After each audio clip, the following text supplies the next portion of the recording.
આજ રોજ નર્મદા જિલ્લા પંચાયત મતદાર વિભાગની કુલ 22 બેઠકો તથા નાંદોદ તાલુકાની 18, તિલકવાડા તાલુકાની 16, ગુરેશ્વર તાલુકાની 16 અને ડેડિયાપાડા તાલુકાની 18, તો ચિગદા તાલુકાની 16 અને સગદારા તાલુકાની 18 એમ કુલ 102 બેઠકો તથા રાજપીપળા નગરપાલિકા 7 વોર્ડની 26 બેઠકો માટે મતદાન શરૂ થયું છે।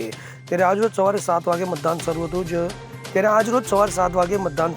જેમાં સવારે 7 થી 9ના પહેલા 2 કલાકના સત્તાવાર આંકડા પ્રાપ્ત થયા છે। તે મુજબ જિલ્લા પંચાયત નર્મદામાં 7 થી 11ના પ્રથમ 4 કલાકમાં 29.98% મતદાન થયું છે, જ્યારે 6 તાલુકા પંચાયતમાં પણ 32.70% મતદાન થયું છે, જ્યારે રાજપીપળા નગરપાલિકામાં 7 વોર્ડમાં 28 બેઠકો માટે પહેલા 4 કલાકમાં 24.18% મતદાન થયું છે।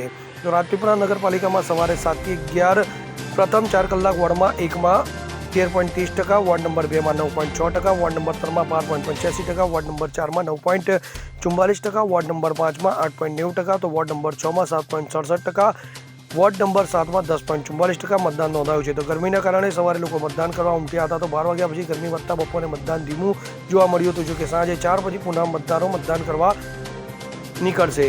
તો નર્મદાના ગામડાઓમાં ભારે મતદાન જોવા મળ્યું હતું, તો મતદાતાઓની લાંબી કતારો જોવા મળી આવી હતી। તો સુંદરપુરા પ્રાથમિક શાળામાં મતદાન મથક ખાતે નાગરિકો મોટી સંખ્યામાં મતદાન કરતા જોવા મળ્યા હતા, જ્યારે ડેડિયાપાડા તાલુકાના ધારાસભ્ય ચૈત્ર વસાવાએ પરિવાર સાથે પોતાના બોગજ ગામે મતદાન કર્યું હતું। આજે ગુજરાતની સ્થાનિક સ્વરાજની ચૂંટણીમાં લોકશાહીનો જે પર્વ છે, મતનો જે અધિકાર સંવિધાને આપ્યો છે, એનો અમે પણ ઉપયોગ કર્યો, અમે પણ મત આપ્યો છે। ત્યારે ગુજરાતની તમામ જનતાને અપીલ કરીએ છીએ કે તમને મળેલા મતાધિકારનો સૌ ઉપયોગ કરજો। બધા જ લોકો મતદાન બૂથ પર જઈને મતદાન કરીને દેશની લોકશાહીને મજબૂત કરજો, એ જ અમારી સૌને અપીલ છે। તો નાંદોદ તાલુકાના ધારાસભ્ય ડોક્ટર દસ્તાબેન દેશમુખે ટીકરા ફળિયા ખાતે આવેલા પ્રાથમિક સ્કૂલ માટે નર્મદા જિલ્લામાં રાજપીપળા નગરપાલિકાની વાત કરીએ તો પુરુષ 11,884, સ્ત્રી 12,873 તથા અન્ય એક મળીને કુલ 24,058 મતદારો તથા પંચાયત ચૂંટણીઓ માટે પુરુષ 2,09,943, સ્ત્રી 2,05,758 અને અન્ય એમ કુલ મળી 4,15,704 મતદારો માટે મતદાન પ્રક્રિયા હાથ ધરાઈ હતી। તો રાજપીપળા નગરપાલિકા ચૂંટણી માટે કુલ 29 મતદાન મથકો અને 29 મતદાન મથકો તથા જિલ્લા તાલુકાના પંચાયત ચૂંટણી માટે કુલ 607 મતદાન મથકો નિયત કરવામાં આવ્યા હતા। તો નર્મદા જિલ્લામાં કુલ 636 મતદાન મથકો ખાતે કુલ 3,650 મેન પાવરની ઉપલબ્ધ કરવામાં આવેલ છે, જ્યારે પોલીસ વિભાગ દ્વારા કાયદો અને વ્યવસ્થા જાળવવા માટે 1762 મેન પાવર ફરજ બજાવાઈ છે। આ સિવાય પોલીસ વિભાગ દ્વારા કુલ 54 જેટલા રૂટ પર રાઉન્ડ ધી ક્લોક પેટ્રોલિંગ હાથ ધરવામાં આવી રહ્યું છે। મતદાન મથકે આરોગ્ય વિભાગ દ્વારા જરૂરી પ્રાથમિક દવાઓ, ORS, બાયોટિક દવાઓની સાથેની કીટ પણ તૈયાર કરવામાં આવેલ છે। તો મતદાન મથકો ખાતે મતદાન ટુકડીને લાવવા લઈ જવા માટે કુલ 180 બસ રૂટ, જીપ રૂટ નિયત કરવામાં આવી છે।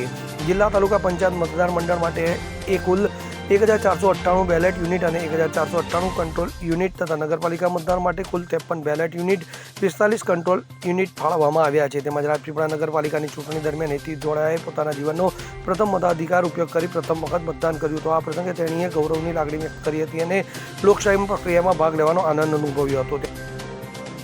નમસ્તે, મારું નામ હેટવી ડોડિયા જીતેન્દ્રસિંહ છે। આજે હું સ્થાનિક સ્વરાજ્યનો 2026નો મતાધિકારી તરીકેનો મત આપ્યો છે, જે મારો પ્રથમ વોટ હશે। થેન્ક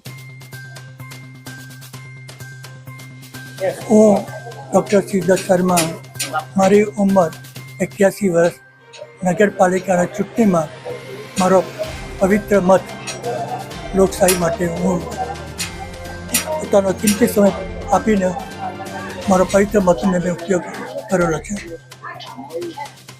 ને હું આનંદની લાગણી અનુભવું છું। ત્યારે હવે આગામી 28મીએ જિલ્લાની રાજપીપળા નગરપાલિકા તથા જિલ્લા તાલુકાની મંડળના મતગણતરી રાજપીપળાના કિચન હોલ, આદર્શ નિવાસી કુમાર શાળા, નાંદોદમાં આનંદ ભવન, છોટુભાઈ પુરાણી વ્યાયામ મહાવિદ્યાલય વડિયા, તિલકવાડામાં રાધાબા હોલ, શ્રી કે એમ શાહ હાઈસ્કૂલ, ગુરુડેશ્વર તાલુકામાં સેવા સદન, બીજોનાળ હોલ નંબર 1, મામલતદાર કચેરી, ડેડિયાપાડામાં આદર્શ નિવાસી શાળા, શાકબારા સરકારી વિનયન કોલેજ અને ચિગદા આશ્રમ શાળા રેલવા ખાતે ડિસ્પેચિંગ, રિસીવિંગ અને મતગણતરી કરવામાં આવનાર છે, જ્યાં પરિણામ સાંજ સુધીમાં જાહેર થશે। દીપક જગતાપ સાથે CN24 ન્યૂઝ, રાજપીપળા। હવે જુઓ દેશ દુનિયાની તમામ ખબરો તમારી આંગળીના ટેરવે। ઉઠાવો મોબાઈલ અને Google Play Store પરથી ડાઉનલોડ કરો અમારી CN24 ન્યૂઝ મોબાઈલ એપ।